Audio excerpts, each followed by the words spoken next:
오늘 함께 우리가 말씀을 먼저 봉독하시고 또 함께 하나님 말씀 나누도록 하겠습니다. 하나님 말씀은 레위기 25장 8절에서 12절까지 말씀 우리가 한 목소리로 봉독하도록 하겠습니다.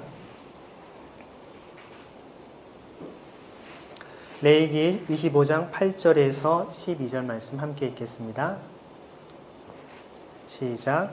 너는 7 안식년을 계수할지니 이는 7년이 7번인즉 안식년 동안 곧 49년이라.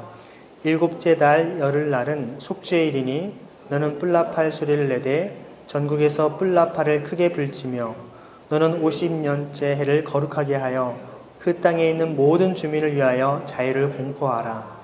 이 해는 너희에게 희년이니 너희는 각각 자기의 소유지로 돌아가며 각각 자기의 가족에게로 돌아올지니 그 50년째 해는 너희의 희년이니 너희는 파종하지 말며 스스로 난 것을 거두지 말며 가꾸지 아니한 포도를 거두지 말라. 이는 희년이니 너희에게 거룩함이니라. 너희는 밭의 소출을 먹으리라. 아멘. 원래 오늘 말씀을 우리 가양공동체의 양진일 목사님께서 전해주기로 하셨습니다. 저희가 올해 말씀을 전해주실 목사님들 섭외를 사실 1년 전 작년 연말에 우리 함께 했었기 때문에요. 또 올해 이번 달 초에도 목사님께서 가능하시다 하셨는데 부득이 목사님의 부친께서 지금 임종을 맞이하시는 그런 상황에 계십니다. 그래서 어제 오늘 계속 병원에 호스피스 병원에 계시면서 지금 아버님과 함께 계시는 상황이어서 부득불 오늘 함께 하시지 못했습니다. 여러분 양해 말씀을 구하고요. 제가 여러분과 함께 희년 하나님의 공평과 정의라는 말씀을 함께 이 시간 나누도록 하겠습니다. 사실 우리나라의 역사를 살펴보면 지난 세월에 군사 독재 정권 아래서 인권이 억압될 때 또 재벌 기업이 확산되는 불의한 시장 경제가 마을 공동체를 파괴할 때 교회가 바로 이런 고통받는 사람들의 편에 서서 그들의 힘이 되어줬고 그들을 위한 하나님의 마음들을 나누었습니다. 그러나 언제부턴가 한국교회는 시민사회의 신뢰를 지금 잃어가고 있습니다. 신뢰를 잃는 정도가 아니라 아예 지탄과 비난의 대상이 되어버린 현실입니다. 도대체 무엇이 문제인지 한국교회가 봉사활동과 구제 또 선행을 그토록 많이 해왔는데도 사회 곳곳에서 쏟아지는 이러한 맹비난은 도대체 무엇 때문인지 어떤 분들은 한국교회에 대한 악의적인 이미지 때문에 라고 하시면서 우리가 대언론 활동이라든지 오히려 홍보를 더 열심히 해야 된다고 하시는 분들도 있습니다. 하지만 지난 군사 독재 시절을 비롯해서 우리 민주화 시대에도 한국교회 전반은 이 사회 공의에 대한 사명을 주류 교단들은 외면을 했습니다. 오히려 개교의 성장과 개인 구원에만 치우쳤던 경향이 컸던 것이죠. 오히려 군사 독재 정권과 함께 밀어를 즐기면서 정교 분리를 얘기했지만 실질적으로는 그들을 오히려 축복해주고 국가 조찬 기도를 통해서 그들을 함께 밀어주는 그런 것을 했던 것이 한국교회의 모습이었습니다. 특별히 한국 사회 곳곳에 억울해하고 고통받는 그들의 절규와 부르짖음들을 외면했던 한국교회였습니다. 대형교회의 변칙 세습이라든지 또 학벌과 인맥을 주로 따지는 한국교회의 모습, 성공한 사람들이 존중받는 식으로 되어 있는 성공주의, 또 번영신학 등 이러한 것이 한국교회에 판을 치고 있는 모습을 봅니다. 교회가 지역사회와의 연계 속에서 공공성을 찾기도 참 힘든 사회가 되어 있고요.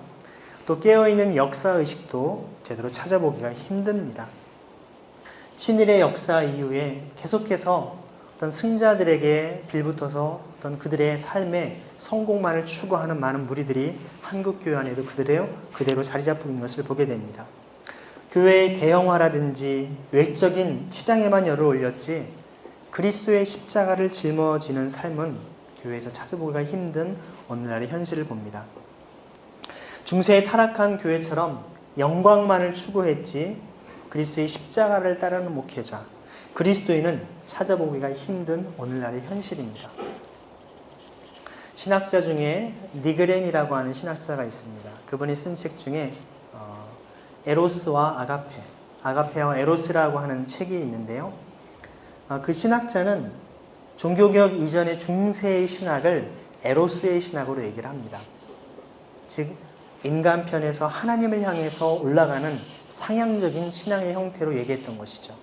인간의 노력과 행위를 통해서 구원을 이룰 수 있다라고 하는 그런 신앙이었죠. 하지만 종교개혁자들의 신학과 사상들은 바로 하나님으로부터 인간으로 내려오는 아가페적인 하향적인 신앙의 형태였다라고 평가를 하고 있습니다. 마치 중세시대가 어떤 하나님의 통치하시는 세상인 것처럼 모든 정치나 경제나 사회, 문화, 예술 모든 영역 속에 기독교가 다 뿌리내리는 것 같지만 오히려 그것이 영적으로는 암흑시기이고 오히려 신율적인 사회가 아니라 굉장히 더 정말 인간 중심적인 그런 사회였던 것을 우리는 기억하게 됩니다. 오늘날 한국교회 역시도 보면 교회를 보면 그들만의 개토화된 집단처럼 우리가 보고 있지 않습니까? 이제는 예수 그리스도께서 선포하신 이 신년의 복음을 이제 하나님 나라에 대한 올바른 말씀과 또 이것에 대한 가르침들이 회복되어야 할 줄 압니다. 개인의 구원과 또 사회 공의에 대한 이 실천이 균형을 가져야 될 때일 것입니다. 특별히 이런 하나님의 신년의 복음을 선포하는 일이 우리 개인적인 노력으로 되는 것만이 아니라 바로 성령님의 강력한 기름 부으심을 통해 성령 충만과 하나님의 공의가 함께 병행을 이루어야 될 시대가 아니겠습니까? 그리스도인들의 삶과 실천에서부터 우리가 공공성을 회복하지 않고서는 잃어버린 시민사회의 신뢰를 회복하는 것도 어려운 시대인 것을 봅니다. 여러분, 하나님 나라가 무엇입니까? 누가복음 9장 말씀에 보면 예수님께서 그런 말씀하십니다. 너희가 죽기 전에 하나님의 나라를 볼 자들도 있다 라고 말씀하십니다.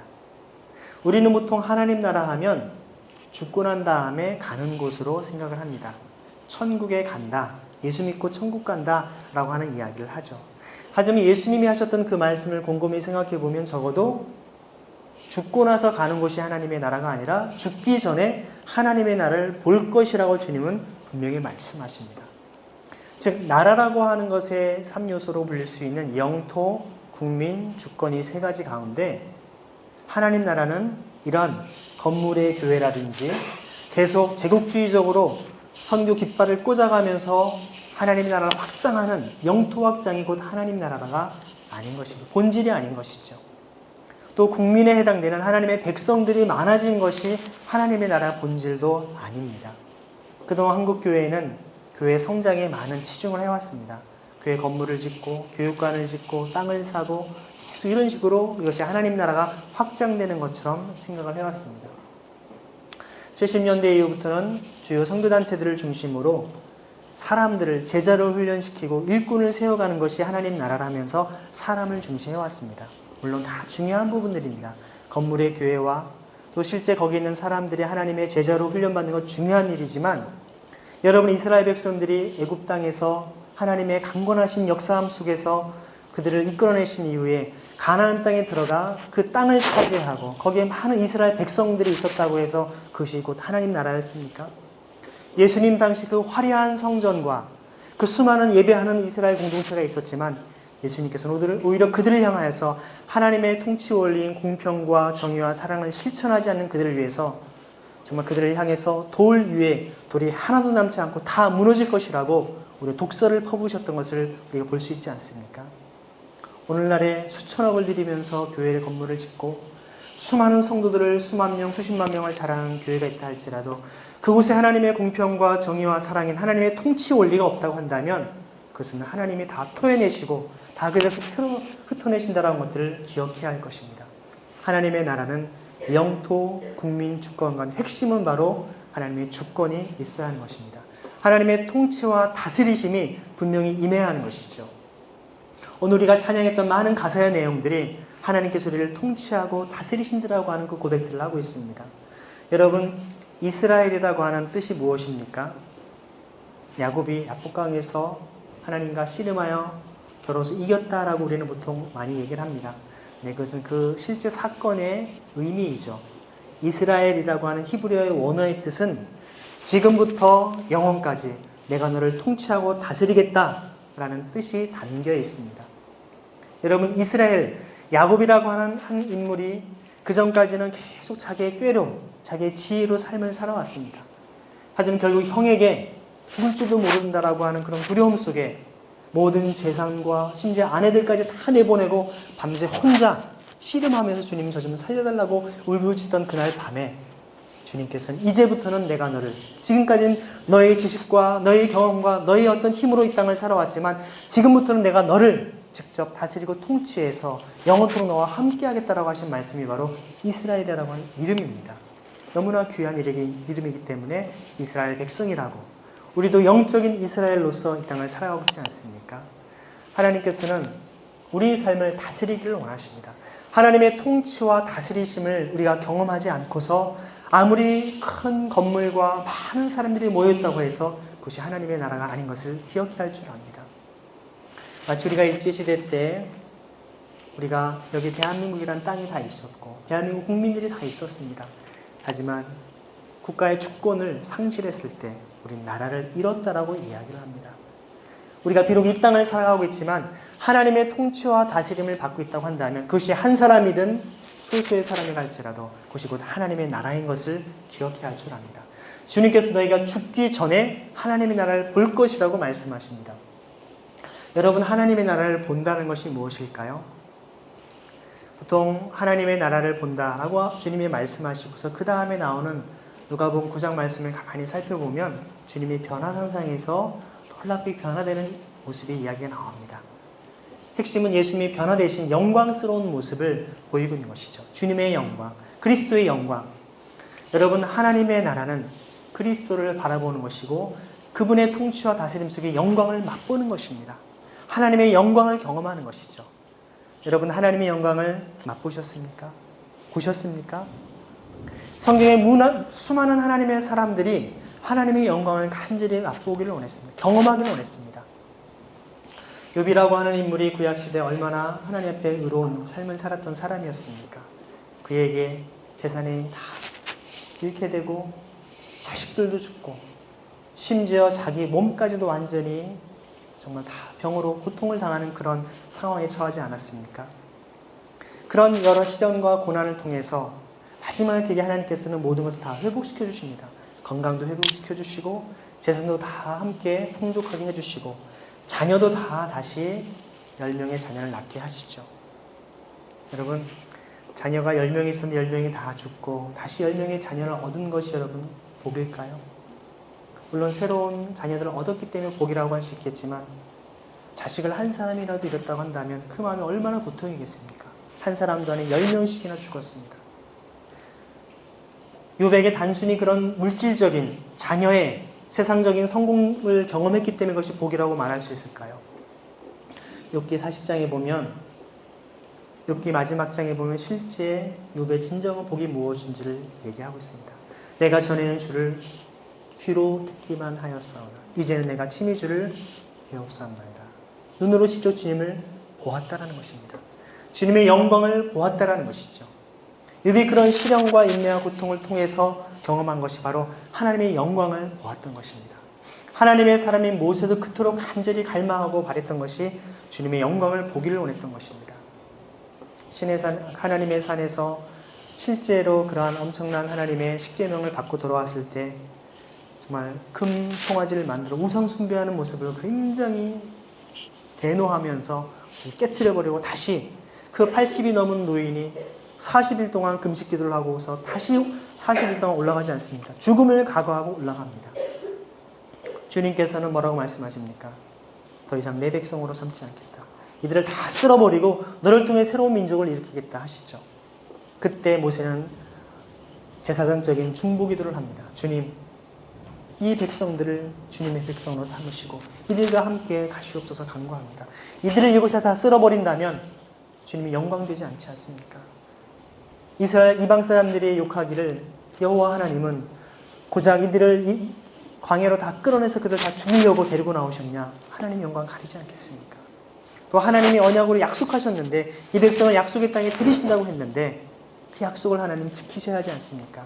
하나님의 약속과 하나님의 영광에 대한 것을 붙잡고 간절히 기도했을 때 주님께서 뜻을 돌이키십니다.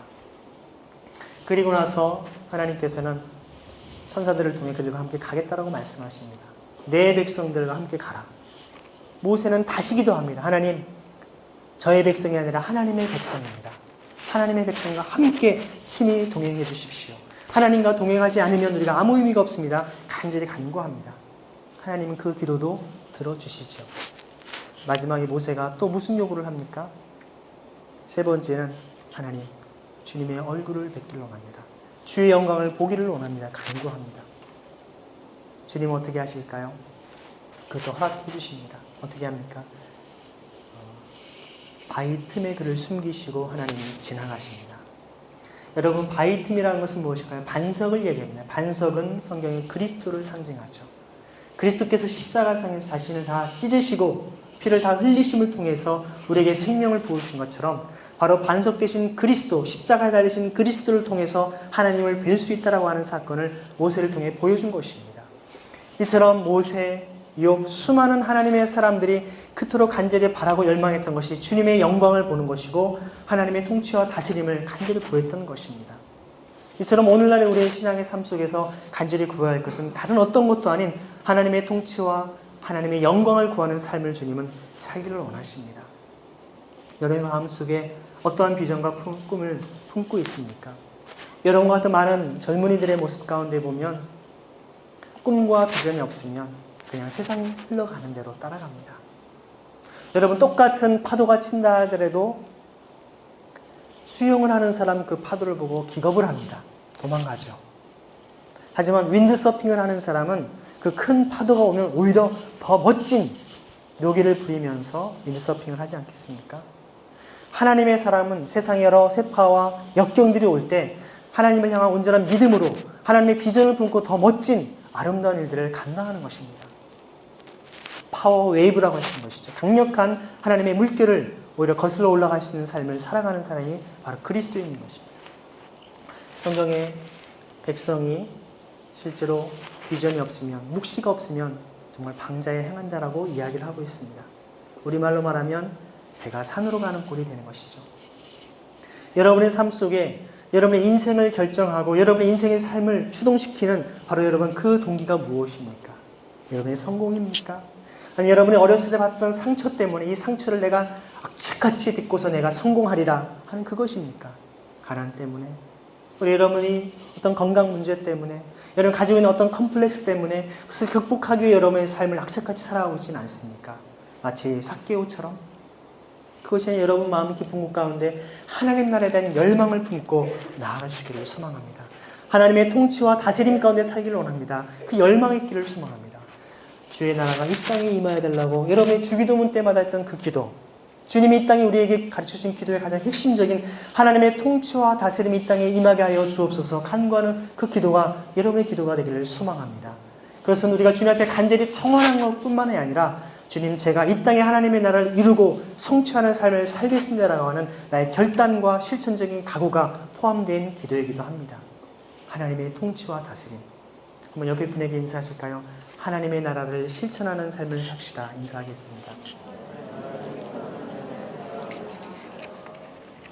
우리는 하나님의 나라를 위해서 이 땅에 오신 예수님을 기억해야 합니다. 가장 높고 위대하신 그분께서 가장 낮고 천한, 그것도 마국간에 오셔서 우리에게 구원을 베풀어 주신, 그것도 십자가의 가장 수치스러운 로마 시대의 가장 극형이었던 그 처형을 받으셨던 분이 예수님이십니다. 여러분, 물은 높은 곳에서 낮은 곳으로 흘러갑니다. 자연의 순리입니다. 인간은 계속해서 높아지려고 하지만 하나님께서는 이 땅에 우리 낮은 곳으로 오셔서 자기를 비우셔서 자기의 모든 것을 내어놓으심을 통하여서 우리에게 하나님의 구원을 베풀어 주셨습니다. 이것이 바로 그리스도의 길이었고 우리도 그러한 길을 주님은 따라가기를 원하십니다. 너무나 우리 세상 사람들은 세상의 일은 동산중앙에 보암직도 하고 먹음직도 하고 화려한 것을 향해 끊임없이 그것을 나아가려고 합니다. 그것을 취하려고 하는 것이죠. 심지어 그것을 취하여 하나님처럼 하나님보다 더 높은 위치에 가려고 하는, 하나님마저도 제껴버리려고 하는, 내가 곧 신이고 내가 곧 메시아라고 하는 이러한 불신앙과 불순종의 삶을 살아가는 것이 우리의 삶이 아닙니까? 태초에 일이었던 아담과 하와만이 범죄한 것이 아니라 매일같이 수많은 사람들이 하나님을 제껴버리고 하나님의 말씀을 외면한 채 자기의 삶의 주관대로, 자기의 고집대로 이 땅을 살고 있지 않습니까? 누구도 나를 통제하거나 나한테 이래라 저래라 하지 말면서 자기 스스로 자기를 의지하며 살아오고 있지 않습니까? 물론 이러한 포스트 모던 시대 속에서는 더더군다나 하나님의 절대적인 말씀을 배제하면서 모든 것을 상대화시켜버리는 그런 시대 속에 살아가고 있습니다. 간통도, 간음도 더 이상 법적으로 죄가 되지 않는 시대를 살아가고 있습니다. 동성애도 마찬가지고 모든 많은 것들에 대해서 죄가 아니라고 이야기를 합니다. 성경은 명확하게도 얘기하고 있는데도 불구하고 여러분 예수님 뭐라고 말씀하십니까? 여자를 보고 음욕을 품는 자는 이미 간음했다라고 말씀하십니다. 유대사에서 간음한 사람은 돌로 쳐 죽이게끔 되어 있습니다. 마음으로 품은 것 역시도 주님은 간음한 죄라고 죽을 죄라고 말씀하고 있지 않습니까? 그런 주님의 말씀 앞에 두렵고 떨림으로 이 땅을 살아가기보다는 오히려 성경에서 이야기하는 죄마저도 죄가 아니라고 이야기하고 또 죄 짓는 것마저도 같이 죄가 아니라고 고집하는 그런 시대 속에 우리는 살아가고 있지 않습니까? 영화, 드라마, 많은 각종 소설과 세상의 문화는 끊임없이 하나님의 말씀을 배척하고 대적하는 시대로 우리에게 요구하고 있습니다. 그럼에도 불구하고 우리는 하나님의 말씀이 이 땅 가운데 유일한 진리이고 하나님의 말씀대로 살 것을 결단하고 각오하는 삶을 살아가야 되지 않겠습니까? 제가 지난주 중에 제 생애 처음으로 국회의사당을 들어갔었습니다. 제가 국회의원에 대해서 입성한 것은 아니고요. 네. 사실 제가 여러 차례 국회 이렇게 의사당에 갈 기회들이 있었는데 제가 다 사실은 개인적으로 다른 핑계를 대고 가진 않았었습니다.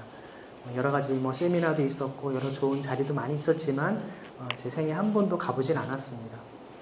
제가 지난주에 가게 됐던 것은 여러분이 잘 아시는 우리 한국타이어 산업재해를 입으신 그 협의회 분들, 위원장 몇몇 분들이 환경, 이제 노동위원장, 국회의원을 만나는 자리에 목사님 꼭 같이 좀 와주셔야겠습니다. 여러 차례 또 그 전날 요청을 하셨어요. 마침 제가 그날 다른 스케줄이 없었기 때문에 제가 그 위원장님께 위원장님 제가 한 번도 국회에 들어간 적이 없지만 어려운 분들 같이 힘이 될 수 있도록 제가 같이 가겠습니다. 처음 국회를 들어가 봤습니다. 그래서 이제 원래는 국회의원을 만나기로 갔었는데 그때 마침 상임위가 열리고 있는 시간이어서 어쩔 수 없이 보좌관만 만나서 얘기를 했습니다. 이분들의 억울한 사정들을 같이 이야기하고 이것이 국정조사 차원으로 지금 수백만 명의 사람들이 이런 여러 가지 독성 화학물질 때문에 죽어가고 있는데 그들의 정말 죽음 자체가 산업재해도 되고 있지 않고 있고 또 수많은 피해들이 이 땅에 계속 버젓이 자행되고 있는데 아무런 법적 조치들이 이루어지지 않는 이런 불의한 현실에 대해서 올바르게 공의의 목소리를 내어달라고 함께 요청을 하고 왔습니다. 여러분이 함께 기도하고 계시기 때문에 선한 길로 이끄실 것을 저는 확신하는데요. 그리고 끝나고 이제 그분들을 모시고 같이 제가 식사 대접을 했습니다. 근데 그분들이 하신 두 분지 위원장님과 부위원장님 두 분과 같이 갔었는데요. 이분들이 하시는 말씀이 목사님 같은 분이 계셔서 참 감사합니다. 왜요? 그랬더니 다른 분들도 다 함께 할 수 있지만 다른 분들은 다 정치적으로 나름대로 이해타산을 따지기 때문에 양심적인 목소리를 내지 못한다는 겁니다. 그냥 누군가에게 도움을 청하면 다 이런저런 거 따지면서 여당, 야당, 국회의원, 정치위원들 어떤 이런 관계 속에서 자기 이권을 노리기 때문에 그것을 따지기 때문에 잘 하다가도 막판에 중요할 때 변심하거나 다른 얘기를 한다는 것이죠. 사실 저는 정치적으로 아무런 끈이 없기 때문에요. 그냥 이득 볼 것도 없고 손해볼 것도 없어서 제가 그냥 솔직한 저의 마음을 가지고 돕는다 하니까 그 양심이 참 너무나 좋아서 목사님 같은 분이 필요합니다라고 얘기를 하시더라고요.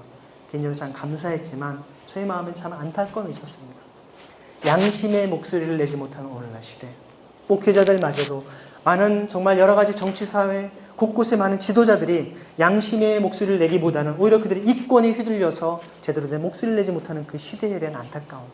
여러분 잘 아시는 것처럼 이분들이 지난 10여 년 동안 수많은 사람들에게 도움을 요청해서 아무도 귀 기울이지 않았던 이야기를 잘 알고 있지 않습니까? 여러분 세상에서 이렇게 양심의 목소리만으로도 그들은 굉장히 거기에 소망을 품고 고마워하고 기쁨을 누립니다. 해결이 되지 않아도 그 양심적인 목소리를 내는 것만으로도 기뻐하는 것이죠. 여러분 1530년대 독일의 보름스에서 마틴 루터라고 하는 인물이 이제 칼 5세 황제로부터 이제 국민권을 박탈당하면서 그 요구를 당합니다. 당신이 주장했던 모든 사상들을 철회하라고 얘기하죠. 하루의 시간을 달라고 하고 루터는 기도한 다음에 그 다음날 마지막에 얘기합니다.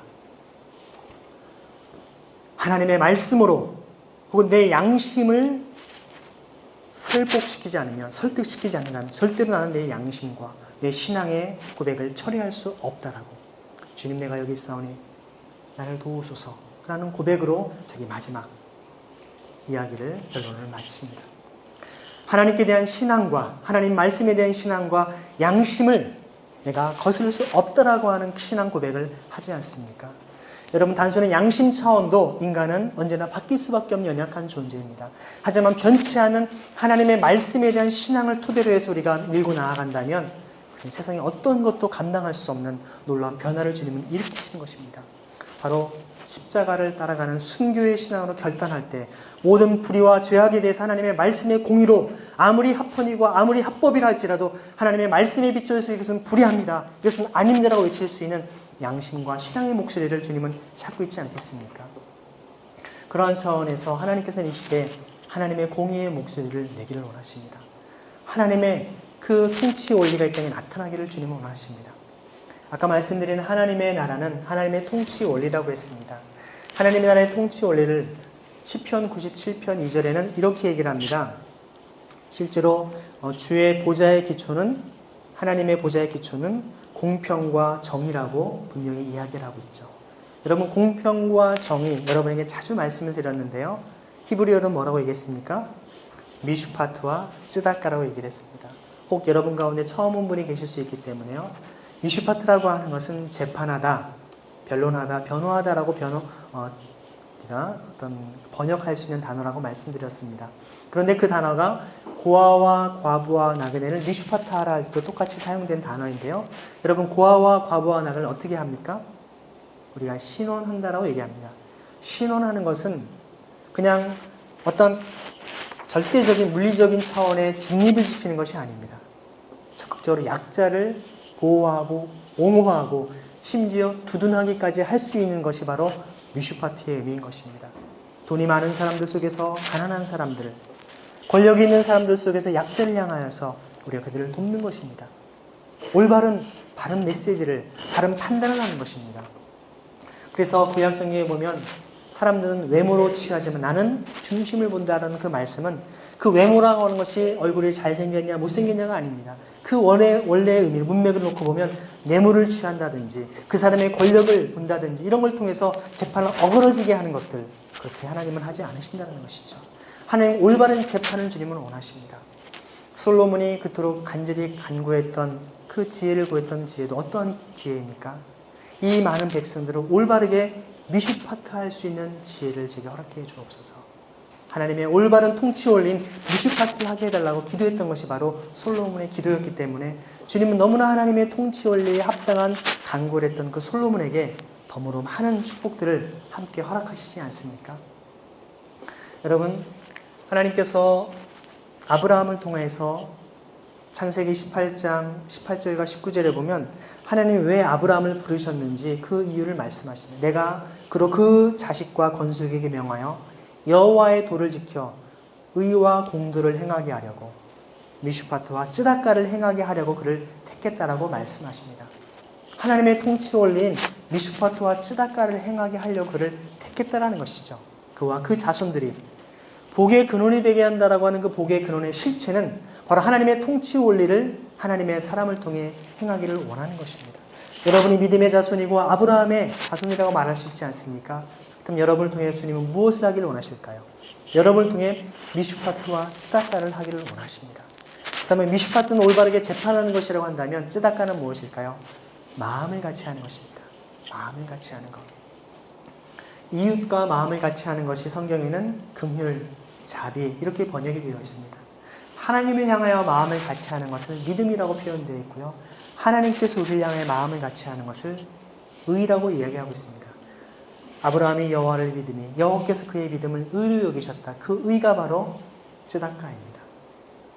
같은 의미입니다. 마음을 같이 하는 것이죠. 여러분, 하나님의 마음을 같이 해서 하나님 너무나 기뻐해서 그 마음을 받아주시고 같이 해주시고 이것이 바로 칭의입니다. 그래서 그 마음으로 우리가 이웃을 사랑하고 이웃의 고통과 아픔을 함께하는 것, 아파하는 사람을 함께 아파하고 함께 눈물의 고통을 우리가 공감해 줄 수 있는 그 마음, 오히려 저는 쓰다까를 공감이라고 번역하는 것도 좋지 않을까라는 생각이 듭니다. 원하는 의미는 바로 그러한 것입니다. 예수님께서 이 땅에 오셔서 바로 미슈파트와 쯔다카를 하셨던 것입니다.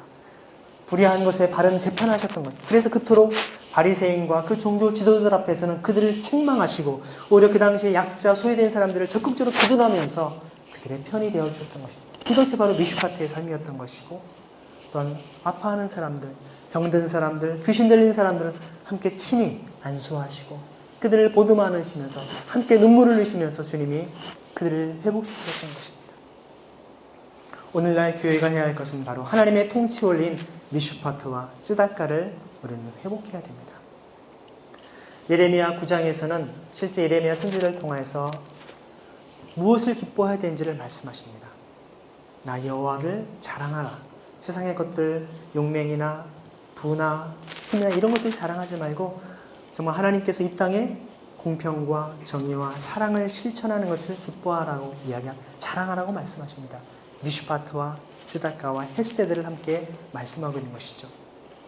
헤세드는 바로 하나님의 변치 않는 사랑을 이야기합니다. 여러분, 그런 의미에서 이 땅에 하나님의 공평과 정의를 실천할 수 있는 하나님의 구체적인 원리를 제시하신 것이 바로 오늘 읽은 레위기에 나오는 희년의 말씀입니다. 희년은 바로 하나님의 공평과 정의를 실천하는 구체적인 우리의 삶의 원리인 것입니다. 여러분, 누누이 말씀드리지만 희년이라고 하는 것은 구약 레위기에만 잠깐 나오는 여러 율법 중에 하나로 읽고 지나치는 그런 말씀이 아니라고 말씀드렸죠. 예수님께서 누가복음 4장 18절과 19절에 보시면 이 땅에 오셔서 정말 주의 성령이 임하사 너에게 기름을 부어주시고 가난한 자들에게 기쁜 소식을 전하게 하시라고 말씀하지 않습니까? 거기에 기쁜 소식이라고 하는 것이 바로 헬라어로는 유앙겔리온이고, 이 유앙겔리온이라는 단어를 번역하면 복음이 아니라 기쁜 소식이니까 희소식입니다.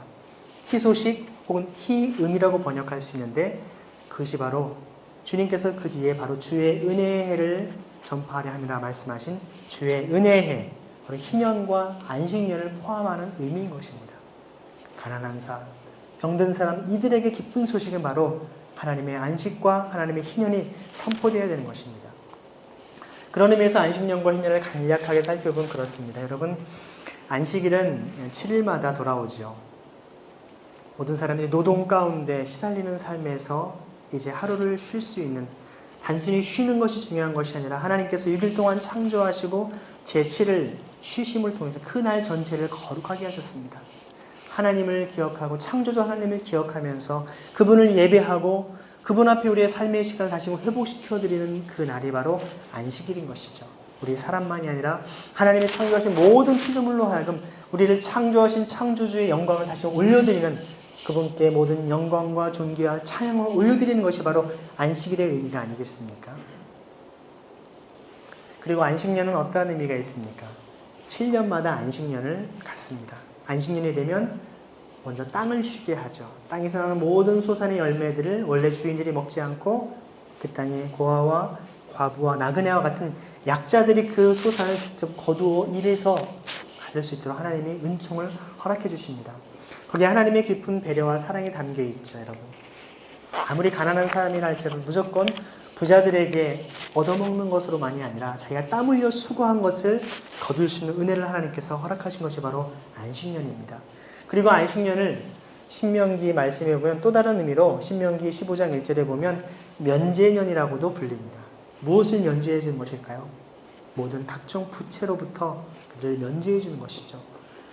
실제로 사람이 병이 들거나 어떤 가난에 어떤 경제적인 어려움이 생기면 젊은 사람들이 빚을 지게 됩니다. 돈이 없으니까 빚을 지게 되고, 빚도 이제 갚지 못하다 보면 결국에는 자기 가지고 있는 땅이나 재산들을 팔게 되죠. 그것도 나중에 더 계속 빚의 수렁에 빠지게 되면 결국 자기 몸을 팔게 되는 종살이를 하거나 혹은 고대 노예와 같은 삶을 살게 됩니다.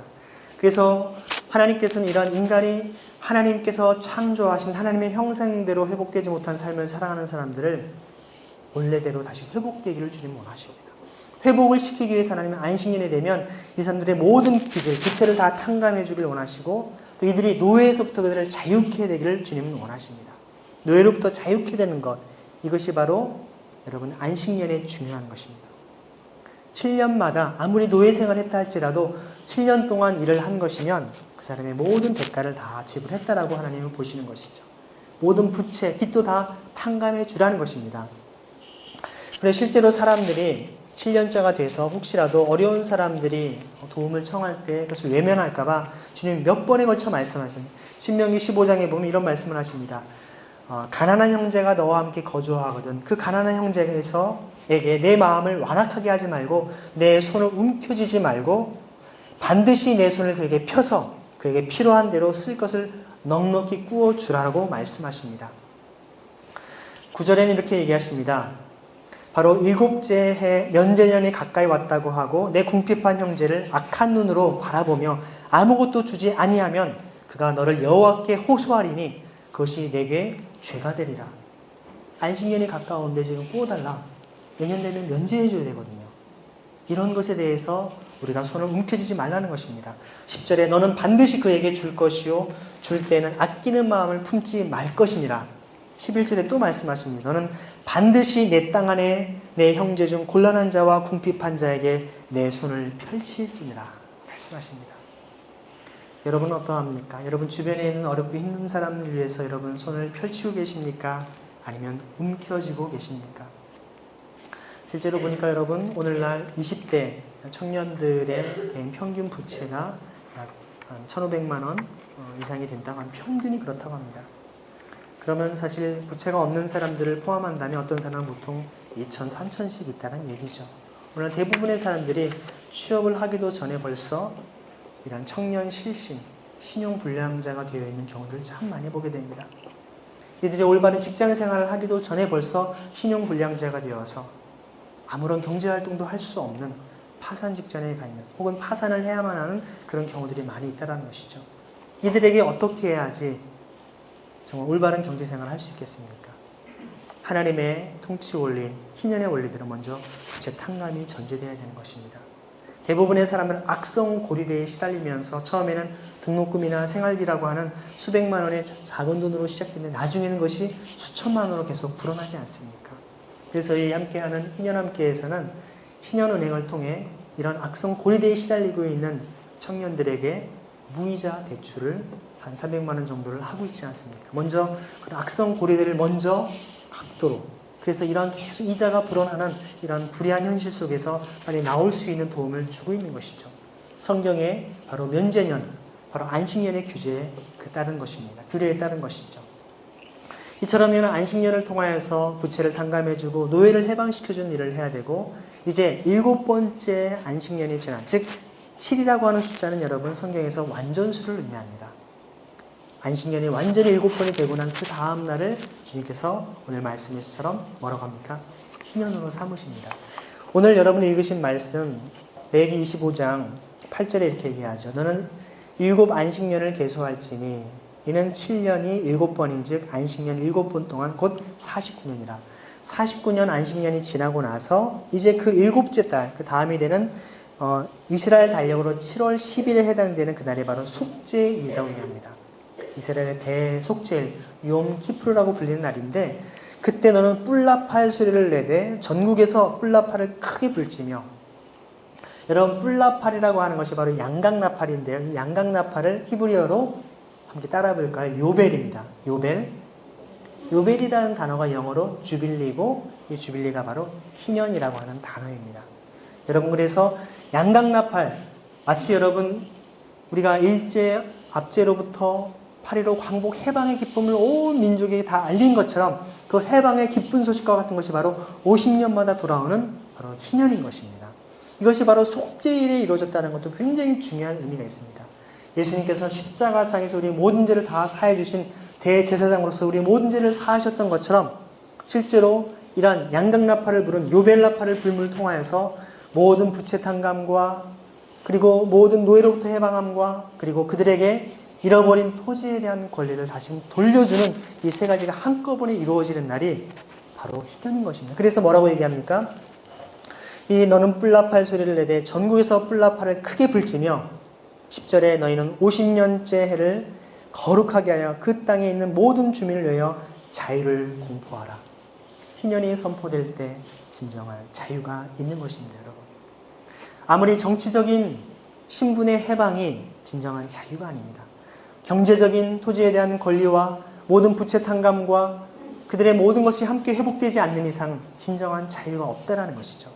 1865년에 미국의 에이브럼 링컨 대통령이 노예 해방을 시켰지만 불과 얼마 지나지 않아서 그 노예들이 다시금 옛 주인에게 돌아와서 자기를 노예로 다시 써달라고 요구하지 않습니까? 신분의 자유가 됐어도 땅에 대한 권리가 없을 때는 다시 노예화될 수밖에 없다라는 모습을 우리는 역사를 통해 배웠던 것입니다. 오늘날 많은 사람들 가운데 목사님, 오늘날 같은 농경사회가 아닌 4차 산업혁명을 이야기하는 이런 시대에 4차 혁명을 얘기하는 이런 시대에 무슨 토지 얘기이십니까? 라고 얘기하는 분들이 있습니다. 여러분, 사회가 발전하고 문명이 더 점점 커질수록 토지에 대한 그 가치는 훨씬 더 비중이 커지고 있다는 사실을 여러분 알고 있습니까? 토지에 대한 것은 굉장히 훨씬 더 많은 것들을 압박해서 실제로 여러분 이 땅값 때문에 집값 때문에 많은 사람들이 최근에 결혼도 또 아이를 낳는 것도 직장 생활하는 것도 모든 것이 다 어려운 시대에 우리가 접어들고 있지 않습니까? 토지 문제 때문에 토지 사유화가 결국에는 이 수많은 양극화를 초래하고 있다고 하는 것을 주님 너무나 잘 알으셨기 때문에 이미 구약시대 이스라엘 백성들이 광야에 있을 때 하나님의 말씀을 선포하면서 토지를 사유하지 말 것을 분명히 말씀하십니다. 25장 23절에 이렇게 얘기합니다. 토지를 영영이 팔지 말 것은 토지는 다 내 것이니라. 여러분, 하나님께서 모든 천하 만물을 창조하신 분이신데 왜 유독 토지만을 갖지 말라고 말씀하셨을까요? 인간이 토지를 사유화하는 순간, 소수가 독식하는 순간 대다수는 절대적인 빈곤에 떨어질 수밖에 없기 때문에 그런 것을 주님은 잘 알고 계셨던 것입니다. 몇 가지 통계를 말씀드리면 우리나라 매년 토지에서 발생하는 토지 지대 부분이 불로소득이 매년 300조에서 400조 원에 해당된다고 합니다. 우리나라 1년 국가 예산과 맞먹는 돈입니다. 그 예산의 그 엄청난 돈이 400조에 되는 돈들이 모든 국민에게 똑같이 돌아간다면 아무 문제가 없지만 이것이 1%의 사람들이 51%를 다 사유하고 있고 98%의 토지를 10%의 사람들이 사유하고 있습니다. 다시 말해 10명 중에 1명이 토지를 다 가지고 있기 때문에 이들에게 계속 매년 300~400조의 돈이 계속 들어가고 있는 것입니다. 벌고 있는 것이죠. 반대로 가난한 사람, 토지에 대한 권리가 없는 사람은 그만큼 더 가난해지는 것입니다. 2년 지나면 집주인이 와서 전셋값 수천만 원 올려달라고 합니다. 다시 계약을 할 때 월세 주인이 와서 임대료를 혹은 월세를 수십만 원 올려달라고 요청을 합니다. 여러분, 그렇게 갑자기 월급이 수십만 원, 수천만 원 오르는 직업이 어디 있겠습니까? 대출을 하거나 빚을 지지 않으면 그 집을 생활할 수 없으니까 지상에 살던 사람은 반지하로 혹은 지하로 혹은 시외곽으로 계속 내몰리는 그런 현실. 그런 현실 속에서 멀리 또 출퇴근을 해야 되고 이런 교통지옥의 현실을 우리가 살아가고 그리고 도시 중심은 공동화 형성 때문에 젠트리피케이션이라고 하죠. 계속 비싸지면서 그래서 사업도 어떤 일도 하기 힘든 너무나 임대료가 비싸서 계속 주변만 확장만 되지 결국에는 그 임대료만이 그래서 조물주 위에 건물주가 있다는 말들이 나올 만큼 건물로 돈벌이를 하는 그런 시대가 됩니다. 바로 이런 토지에서 나오는 막대한 그런 토지 불로소득을 통해 살아가는 이런 시대가 인간을 양극화시키고 정말 노예화하고 빚더미에 허덕이게 살아가는 것을 주님 너무나 잘 알으셨기 때문에 토지를 영영히 팔지 말라고 말씀하십니다. 그런데 여러분, 오늘 우리가 토지를 팔지 않고 과연 어떻게 이 희년의 원리를 지킬 수 있을까요? 하나님의 토지법의 원리를 오늘날 적용할 수 있는 것은 토지를 다 n분의 1로 나눌 수는 없고 토지를 사용하는 사람에게 사용료를 내게 하면 됩니다. 토지 사용료를 세금으로 거두고 토지를 사용하지 않는 사람은 거기에 대한 세금을 내지 않으면 되는 것이죠. 반면에 근로소득이라든지 부가가치세와 같은 이런 모든 세금들을 다 점차 줄여주고 불로소득에 대한 세금을 점차 높여주는 것이 하나님이 이 땅에 원하시는 경제 원리 방식이라는 것입니다. 오늘날 유럽식의 복지국가의 시스템도 바람직하지 않습니다. 돈을 많이 벌면 무조건 세금을 많이 물리는 건 잘못된 것이죠.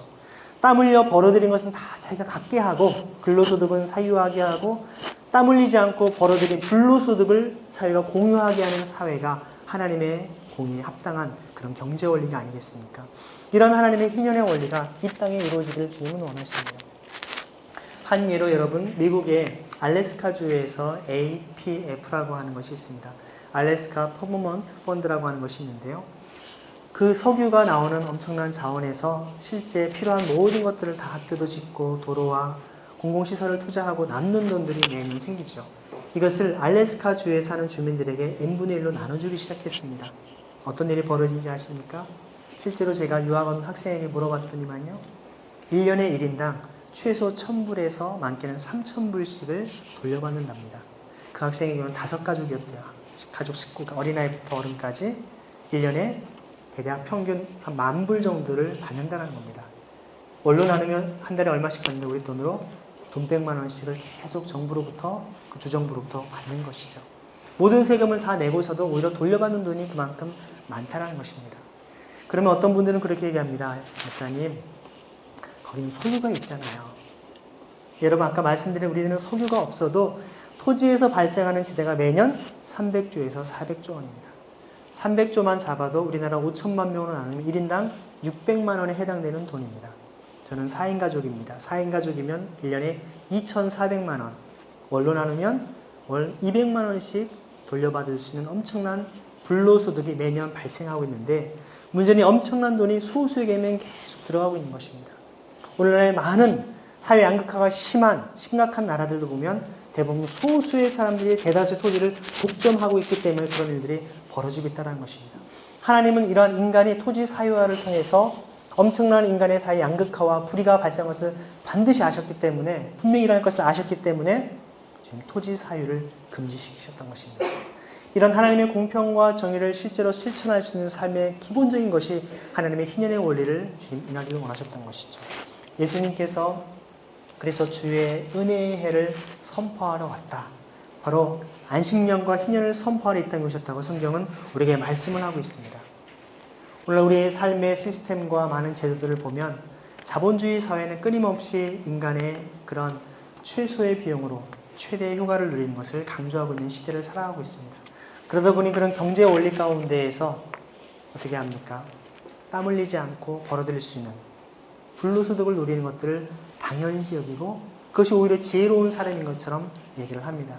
하지만 하나님의 경제 원리, 하나님께서 이 땅을 살아가는 하나님의 공평과 정의의 원리에서는 그렇게 말씀하고 있지 않습니다. 땀 흘리지 않고 있는 사람들은, 일하지 않은 자는 먹지도 말라라고 말씀하고 있지 않습니까? 복음서에 보면 예수님께서 비유를 말씀하시면서 천국은 마치 품꾼을 찾아 나서는 포도원 주인과 같다라고 말씀하시면서 비유를 말씀하시죠. 아침 6시에, 9시에, 12시에, 오후 3시에 그리고 마지막 오후 5시에도 나가서 사람들 일꾼들을 불러 모읍니다.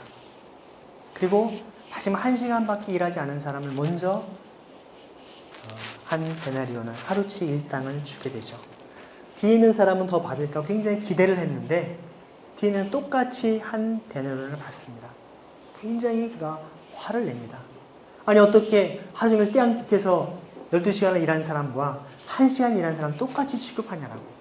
오늘 실제 그런 일이 있다면 정말 고용노동부에 바로 고발해서라도 정말 부당하다라고 아마 항의하지 않겠습니까? 그런데 그 주인은 얘기합니다. 친구여라고 얘기하죠. 자네에게 약속한 대로 내가 한 데나리온을 주지 않았냐라고. 내가 너에게 불의를 행하지 않았는데 왜 나에게 화를 내냐 오히려 반문을 합니다. 그 말씀을 보면 사실 저는 그런 생각을 해보았습니다. 1시간만 와서 일을 하고 돈을 줄 거였다면 차라리 자네 아직까지도 일을 못하고 여기 있나? 자, 한 펜을 가지고 가게나 할 수도 있거든요. 그것은 그 사람의 자존심을 상하게 할 수 있는 일이기도 할 겁니다. 일한, 땀 흘려 수고한 대가에 대한 것으로 준 것이기도 하고 그야말로 일한 것에 대한 대가로서 되게 주지 않습니까? 그래서 사실 우리가 다른 측면에 생각하면 어떻게 하루 종일 인력시장에서 아침에 불려가지 않으면 하루 돌아올 법도 한데 그렇게 오후 5시까지 그 자리에 계속 있겠습니까? 그 사람은 집에 돌아가면 자기의 처자식이 있고 부모가 계셔서 빈손으로 돌아갈 수 있는 사람이기 때문에 그렇게 있었을 겁니다. 아마 오늘날에도 그런 가장들이 얼마나 많습니까? 실직자이고 일거리가 없어서 거리를 배회해야만 하는 아침에 일하러 나간다고 나왔지만 아무것도 불러주지 않는 그런 현실 속에서 많은 실업자들의 마음을 보여주는 그 모습이 아닙니까? 하나님 아버지께서는 그런 사람도 1시간을 일한다 할지라도 정말 하루치 일하지 못한 모든 마음을 기쁨으로 일을 하지 않았겠습니까? 아마 그 사람은 한 10분의 1만 받아도 감지덕지했을 마음이었는데 그 사람에게도 그 하루 일당에 필요한 가족들이 하루 먹고 살 만한 돈을 그에게 주셨다는 것입니다. 이것이 하나님 아버지의 마음인 것이죠. 우리는 어떤 경제의 원리 가운데서 형평성의 원리를 강조합니다. 분배의 정의를 이야기합니다. 맞습니다. 분배의 정의를 넘어서서 하나님이 말씀하시는 정의는 인간의 인간적인 삶의 수준을 유지할 수 있는 회복적 정의이기도 하고 인간적인 기본적인 권리와 회복을 할 수 있는 그런 차원의 정의를 말씀하고 있다는 것이죠.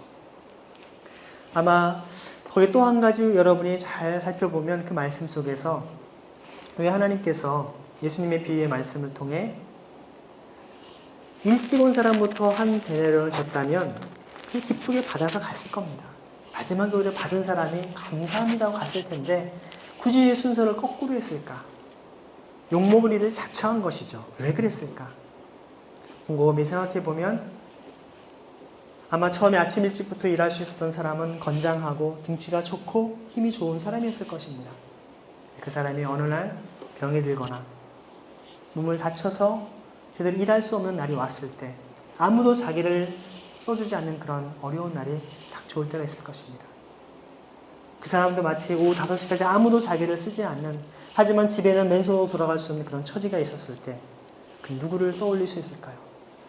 그때 그 포도원 주인에게 가면 내가 1시간을 일한다 할지라도 그 사람에게 한 데나리를 줬던 그 기억이 나는데 그분에게 가면 나에게 자비를 베풀지 않을까? 그분을 찾아가지 않겠습니까? 여러분 가운데 사업하시는 분들이 있습니까? 여러분 가운데 남들을 돕기를 원하는 그런 비전을 품고 여러분 인생의 젊음을 준비하는 사람들이 있습니까?